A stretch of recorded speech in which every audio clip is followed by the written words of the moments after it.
Je me sens porté au mal. Que faire? Alors en fait, c'est une expérience que tout homme, toute femme fait. Il y a en nous une loi de notre chair qui nous porte au mal, ça veut dire à l'égoïsme. Et cette loi, elle est toujours la même, les confesseurs le savent bien.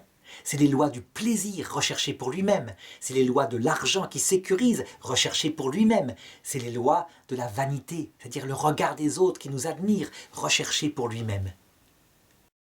Globalement, ce sont les trois choses qui vraiment attirent notre égoïsme. Et saint Paul lui-même le reconnaît quand il dit à un moment donné « J'ai une écharde dans ma chair et 3 fois j'ai demandé au Seigneur de m'en libérer. » Donc il faut d'abord savoir que cet appel au mal est le lot de tout homme.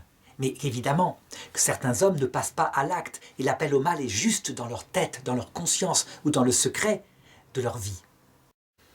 Lorsque cet appel au mal qui est en nous n'aboutit pas à des péchés gravissimes comme des crimes, on peut dire qu'il y a un instrument que Dieu a donné qui s'appelle la confession. Ça veut dire que dès qu'on est tombé dans ce péché parfois secret, on se met à genoux dans son âme et on confesse à Dieu ce qu'on a fait. Souvent, le plaisir est passé et de fait, on est tout honteux de ce péché-là. Et quand on le peut, dès qu'on le peut, l'Église demande qu'on aille s'en confesser au prêtre, parce que lui, au nom de Dieu, donnera ce sacrement et des conseils qui fait que les choses sont bien plus incarnées comme démarche de pardon. Nos péchés, donc ces interactions vers le mal, dureront toute la vie. On peut dire que si Dieu le permet, alors qu'elles disparaissent à l'heure de la mort, où là nous sommes tout d'un coup maîtres de nous-mêmes, c'est pour une raison précise que raconte saint Paul toujours dans le même texte sur l'écharde. Il dit « Afin que je ne m'enorgueillisse pas de toutes les grâces que j'ai reçues, que je ne crois pas qu'elles viennent d'elles-mêmes. Alors Dieu a mis en moi une écharde et un ange de Satan qui me soufflette. » Et il continue en disant « 3 fois j'ai demandé à Dieu de me libérer de cette écharde et 3 fois Dieu m'a dit « Ma grâce te suffit, c'est dans la faiblesse que se révèlent les fils de Dieu. » Ça veut dire que Dieu, s'il laisse ces faiblesses contre lesquelles on doit lutter, évidemment, il a des raisons. C'est comme ça, il nous sauve de l'orgueil. Cependant, attention, il peut parfois faire qu'on est attiré au mal qui nous provoque à commettre des crimes ou des délits. Donc des choses gravissimes qui quelquefois sont secrètes, mais qui sont gravissimes. Je me rappelle par exemple de cet Anglais qui allait à la police sans arrêt en disant « Il y a une jeune femme qui a été violée l'autre jour, c'est moi !»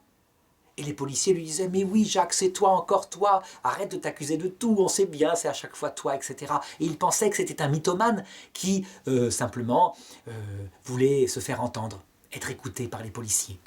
Jusqu'au jour où arrivèrent les tests génétiques et on constata que c'était lui. Et lui s'était dénoncé depuis des années et n'arrivait pas à se faire entendre. Il a demandé volontairement une castration physique et devant un acte comme cela, il luttait contre une pulsion en lui qui lui faisait commettre des crimes. Il a été libéré de prison. Il témoigne maintenant à la télévision en disant qu'il a été délivré d'une bête immonde qui l'entraînait dans des actes qu'il ne voulait pas commettre. Eh bien, Jésus, face à cela, effectivement, va jusqu'à le dire. Si ta main droite t'emmène au péché, coupe-la, de peur que tu n'arrives dans ton corps entier dans l'enfer éternel. Alors, cet homme l'a fait au sens propre, mais en réalité, pour ce qui est des péchés secrets, comme je l'ai dit, une lutte intérieure, c'est ça qu'il faut. Ça veut dire qu'on s'éloigne de la tentation qui pourrait nous faire commettre des péchés mortels. On fait du mieux qu'on peut pour lutter. Mais quand ce sont des crimes, alors on doit véritablement prendre les moyens. Un prêtre d'ailleurs, lorsqu'il est confronté par exemple à un pédophile qui confesse, je dirais qu'il l'a fait, ne peut pas lui donner l'absolution. Il doit lui dire « tu l'auras » quand tu auras réparé. Et comment tu peux réparer? En te livrant à la police. Je pense que c'est exactement la même attitude que doit avoir un prêtre face à un homme qui s'accuse d'un crime pour lequel un autre est en prison. Il ne peut pas lui donner l'absolution. Il doit absolument, d'une manière ou d'une autre, réparer. Ne serait-ce que par exemple en envoyant une lettre avec des détails qui prouvent que l'autre est innocent.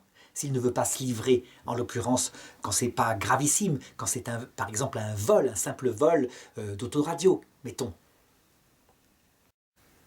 Mais quand la personne est en prison pour un vrai crime, un crime, je dirais, comme je l'ai indiqué tout à l'heure, alors il ne suffira pas à cela. Je pense qu'il faut se livrer à la police.